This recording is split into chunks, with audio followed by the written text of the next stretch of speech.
I made the topic today very simple to remember. Thank you, God. Thank you, God. Thank you, God. It's a very simple talk, actually, because gratitude, there's not a lot of we get it. But I want to begin with a story that I just read this past week. I've been reading this book called Torah Journeys by Rabbi Shefa Gold. When Moses and the Hebrews had been wandering the wilderness for 40 years, and they finally get to the promised land, and it's time to cross over, and Moses wants to cross over, and God says no. And Moses is just beside himself. 40 years of wandering, you're not going to let me go into the promised land. And so God says, go up and climb the mountain to the highest peak. So Moses does. And God says, look around. Just look around the vistas. And he said, you're already here. You're already at the promised land. That when we start looking at our life, we start seeing that the gifts are always already being given. And as we've been in this theme of abundance, what we're understanding is that God is always giving of itself. It's not because of anything that we do. It's not because of we go through certain hoops. This love is always, always, always speaking to us, guiding us. We're always in conversation with it. And what limits it is us being able to hear it. So our reason for spiritual practices, or the reason why we do things, is not to get rewarded, but to make ourselves available to that good that is already there. So we're shifting ourselves to see that which we couldn't see before. And that's the point of Moses walking up to the mountaintop, that as you get higher and higher, as we climb those vistas, we can see that which already is. It didn't unfold. All that good was already there. Just Moses can see it now. As he's going up that mountain, he can see the infinite good that is already there. So our job is to open our eyes and to see the infinite good all of the time. In New Thought, we teach something called affirmative prayer. Back are the pioneers of New Thought started in the 1800s in America, and a lot of it was centered around physical health issues because doctors weren't very good back then, and the median age was around 45. So they were always looking for other ways to heal. And so people started really looking at how Jesus healed. And one of the things they noticed is when Jesus healed, he healed as if it was already done. He talked about people who prayed believing, ask and you shall be received, knock and the door shall be open. That the woman who asked for prayer, he said, it's done because you have faith. So they began this prayer process, which is now not about praying and hoping that it's going to happen, but shifting our prayer to it's already done. It's already been given, and to start speaking and stepping in to that already done consciousness. So when we speak our prayers, we're speaking with a sense of it's already done. If you notice that most of the end of the way I end my prayers is, and it's already done. Because we're stepping into that already done consciousness. So on the one hand, we're asking, we're saying, I'm open. And when we're asking, we're just saying, I'm open to this new, there's something not right here, and I need clarity about this. I need some shift in this. And then we speak our word, knowing that answer's already been given, trusting. And our word is helping us shift into alignment with that awareness. Because in our head, we might not think that prayer has already been answered. So the prayer is to shift. I love one spiritual teacher, I can't remember who it was, said prayer is work because it shifts our normal train of thought. Our normal train of thought, we have a habit pattern of thinking, and when we go into prayer, we're shifting our habit pattern of thinking. And our habit pattern of thinking is now saying, yes, I already have the answer to this. I have already received exactly what I needed. And then we start to live this life where we recognize that everywhere is answered prayer, that every moment is answered prayer. Every detail of our life is answered prayer. It's not just the big requests. It's everything, detail. Every moment, God is in the details. And we start to live this incredible communion with this divine infinite presence of communion, of asking and receiving. And it's answering when we have the eyes to see and the ears to hear. And that's when we have to let go, as God was guiding Moses, to let go of our expectations of what the promised land looks like. We can't see it if we have this idea of what that answered prayer is going to look like. That's the letting go process that Teresa was talking about. We need to let go and see that those prayers are being answered. There's never been a prayer that isn't answered, always. It's do we have the eyes to see and the ears to hear? And then what starts to happen is we start to feel this incredible joy, and that's where this wonderful feeling of thank you, God, and I say thank you, God, because I'm comfortable with that. I know you can say thank you, universe, thank you, life, or I am so grateful, I am so grateful, I am so grateful. However that works for you, just that heart-opening presence of, wow, this presence is actually hearing what I'm saying. It's amazing. Things that I just think in my head, suddenly, wow, there it is. I thought it was just this passing thought. And it reminds me this presence is listening to every little detail of my mind. And that makes me more conscious and more grateful. And so then we live in this gratitude. There was, I remember when I was down at Agape, which is a spiritual community in Los Angeles, they have a big prayer ministry. And so the prayer director was a pretty significant job. And I remember Reverend Michael going to her with a prayer request. And so they started praying for something, and it was a big thing, and it manifested.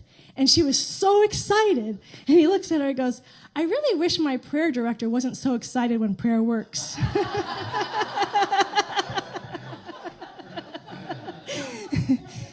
But there is that awe and wonder, and we don't ever want to lose that. You know, Rudolf Steiner, the founder of the Waldorf School, says the base of spirituality is awe and wonder. Jesus said, be like children, be in awe and wonder. So the idea is to feel that gratitude of, wow, this presence is, I'm in it. We're communing, it's answering, it's responding to me, and to open our hearts in that awe and wonder and allow ourselves to feel that awe and wonder. It's a glorious way to live.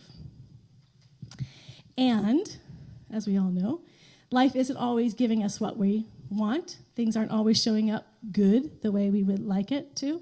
And so that reminds me of another story, of course, by Osho, who talked about the story of a Sufi mystic. And there's different versions of the story, but this happens to be the one that I was reading recently. It's of a Sufi mystic was with his disciples, and they're wandering, and they're cold, and they're tired, and they're hungry, and they find a village, and they go into a village, and they ask for food and shelter. Now, this village was made up of Orthodox religious people, and they had a very definite idea of how religion worked and looked, and the mystics were way outside of the boundaries. It made them very uncomfortable, so they rejected them, and they said, no, we will not feed you, and we will not shelter you, and they threw them out of the town. And so this Sufi mystic and his disciples were sitting outside the gates of this town, and they're cold, they're hungry, they don't have enough clothes, they're shivering, and they're depressed. And in the midst of this, the Sufi mystic started saying, oh, God, you are so wonderful. Thank you so much for giving me everything that I need. And just overflowing gratitude. And one of the disciples said, what are you talking about? We're cold, we're hungry, we're depressed, that we've been rejected by this town. This is not a real prayer. This is not authentic. This isn't right for you to be praying this, because God is not giving us what we need. And the Sufi mystic said, God is always giving us what we need. And so if I am experiencing poverty, I must need poverty. If I'm cold, I must need cold. And so he praised and celebrated, giving thanks for exactly what his experience was, accepting that God is always giving of itself all of the time, and he wasn't judging the way it needed to look. And that's the alchemical process, transformational process of turning something from the dark into the light.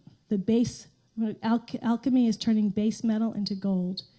And so by celebrating and giving thanks for something negative in our life, and for me, I've noticed it helps to say, I needed this, just to say thank you, God, for something negative. But to say, I actually need this. It's hard. It's one thing just to say it in your head, but to actually start opening my heart to it and saying, I needed this experience. And not just in the past. I know many people will talk about, I've been through a difficult process and I can see the blessings I received from it as I'm looking at it in hindsight. But the power is to do it in the moment, while you're going through that very difficult situation, whether it's physical, emotional, mental, on whatever level, and just say, thank you, God, you are giving me exactly what I need. And to really start to feel that this is exactly what I need on my journey, suddenly we start to become free of it. That situation that we were so hooked into and so this is wrong and it should be different and it shouldn't be this way, the knot starts to loosen. The entire purpose of our spiritual journey is to open to our freedom and to our infinite self that is never hurt, harmed, or endangered, that is never limited in any way, that is always clothed and hungered and taken care of. And we only open to that when we stop giving so much power to the external situation. So by giving thanks to it, we're transforming those ideas and those beliefs within us. It's an extraordinary, powerful way to live. So I invite us all this week to work on that. And it's a great week to do that because it's Thanksgiving. So one of the things, as I've mentioned before, I worked in psychiatric hospitals for several years, and I was a chaplain as well in regular hospitals. And one of the things consistently, no matter what hospital I was working in, from mid-November to mid-January, it was always the highest census. The amount of patients was overflowing in hospitals. So it's not just our imagination that this is an incredibly difficult and stressful time for people. We have the light, there's a lot less light externally, and the pressures of, and it shows up different for other people, the pressures of, I don't have family, I don't have people I'm close to, or I do have people that I'm close to and I'm supposed to be with them, but I don't feel comfortable with them, I don't feel safe with them, or just even the pressure of I have to make other people happy and I don't know if I can make them happy, and I have, up top of everything else in our life, suddenly we get all this pressure at holiday time for how we're supposed to be and how we're supposed to make other people feel at this time, and it's all supposed to be very deep and holy and sacred. So there's a lot going on, and it could show up negatively for a lot of different people in a lot of different ways. We must need this, right? It's an experience as a culture we are growing into. Also at the hospitals, every year, same thing. Summertime, census went way down. We always had the least amount of patients when it was the lightest out and there was no family holidays. There is no coincidence there. So we need this experience for our own alchemical transformation, that we need to call in these difficult situations. So as we enter into, even as we're going into Thanksgiving, we're actually entering into a whole holiday season. This is the most important time to start practicing to the depth of our greatest ability to be grateful for all the stuff that we complain about at this time. Whether it's family, whether it's friends, whether it's the materialism and consumerism or meaningless, or the loneliness, or whatever that is that we start to feel, that starts to arise in us, the isolation, the way it should be, the comparison. We start giving gratitude and saying, this is exactly what I need right now.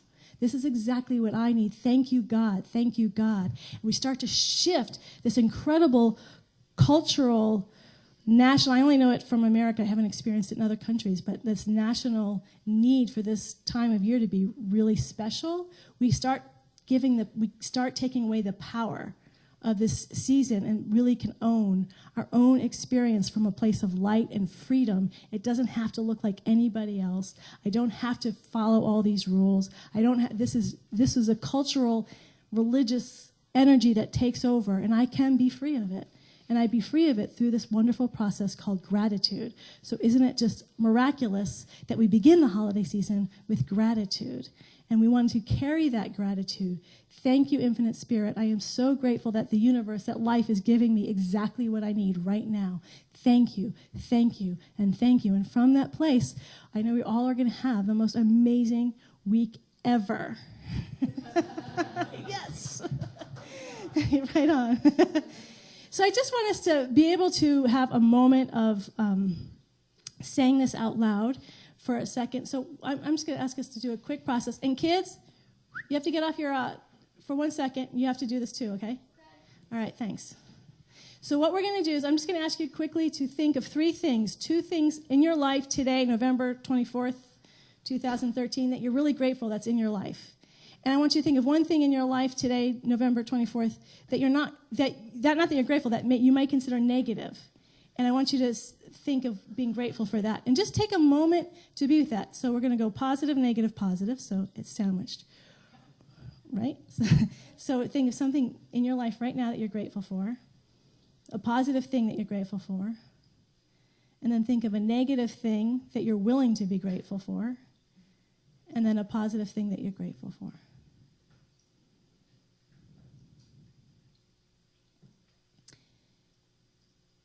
And now, what what I'd like us to do, and I want this to be as simple as possible, and it's simple on that side.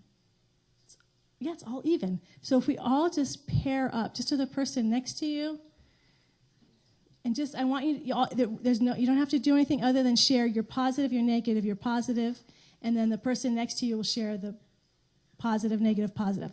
However you want to say it. I am grateful for blah, blah, blah, or thank you, God, for blah, blah, blah. And when you get to the negative one, I want you to say, because I really needed this in my life. I just want to let you hear yourself hear yourself say that out loud. And that's going to begin your process for the week. So here's what I'm grateful for. When I was a kid, actually ever since I was a kid and an infant, and all the way till I was 18 years old, we watched the news every night of my life. My dad loved the news, so every night at dinner we sat down and watched. It was the world news. So every night I got to see the pain of the world, and it really had an impact. My brothers did it more from an intellectual point of view. For me, it was just this emotional devastation, just overwhelm. So I went through an existential crisis at a very young age. And the crisis was, I knew people like Jesus and Buddha had walked the earth. I knew someone like a Mother Teresa had walked the earth. And I remember thinking, if they can't change the world, then how is this world ever going to change? Because it seems like if you study history and all the pain I was watching every night on the news, it's never ending. And it felt impossible to make a difference, even if there were amazing people that walked the earth. And that's when I had my realization. My realization is nobody can do this alone. Those were singular people that came on this planet. And that the only way this planet's going to change is if people come together and start waking up and collectively doing this work. So to be in a community with all of you, and I see people I've known from Unity, Rita's from Oakland Center, I got a call recently from Agape, just this connection of all these people coming together all over the world to wake up and realize we're all in this together, and we are going to make a difference on this planet, because it's not about one person anymore. It's about all of us. And so how deeply grateful I am that all of you do come here on a Sunday, and that we are building this wonderful and extraordinary community. So I wanted to say thank you, God, for all of you.